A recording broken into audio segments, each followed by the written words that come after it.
In this video lesson, we're going to be taking a look at the Pro Tools bars, beats, and ticks, and how they relate to MIDI recording and MIDI editing. So let's get started just by taking our playhead and dropping it right back here at measure 1, beat 1, tick 0. You can see that I'm in grid mode. I've got my grid selected as a quarter note, and here are my grid lines where measure 1, beat 1, measure 1, beat 2, and you can see when I drop my playhead cursor that the counter updates, beat 3, beat 4, measure 2, beat 1, and so on. What we have not seen is the ticks field update.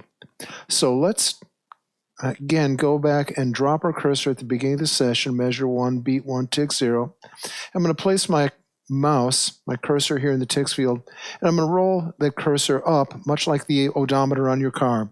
So we'll do some musical traveling forward. So let's get started here and keep rolling up. You can see the playhead going, and let's see how far we have to roll before we get back to that measure 1, beat 2, tick 0.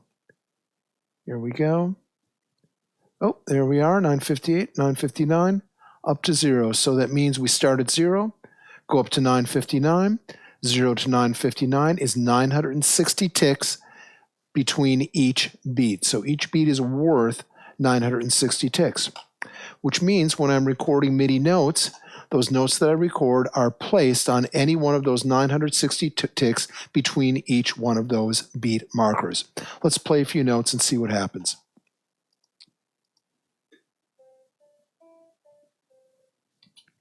All right, let me go into slip mode here and grab my grabber tool and go ahead and move this note around, and you can see right here where it says start and end. That tells me the start position of the note.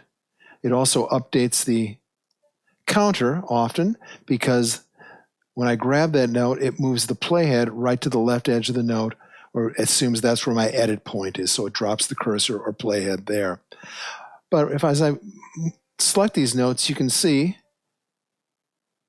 it updates the counter because that's where the playhead goes, but it also gives me some note information right here. The start of this note is measure 2, beat 2, tick 96. So I played that note 96 ticks past beat 2, measure 2.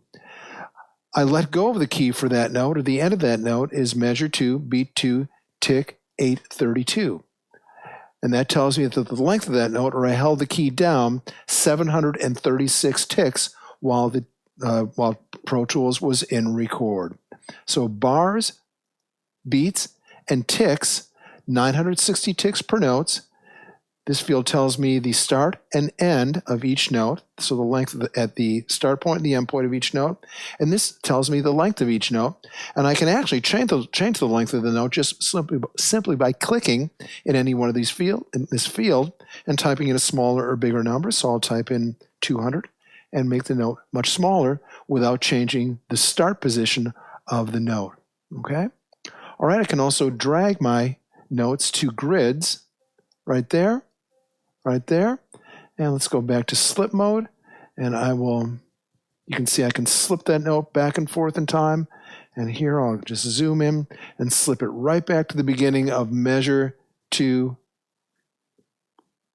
right at the beginning, and there we go. All right, so bars, beats, and ticks, 960 ticks per quarter note.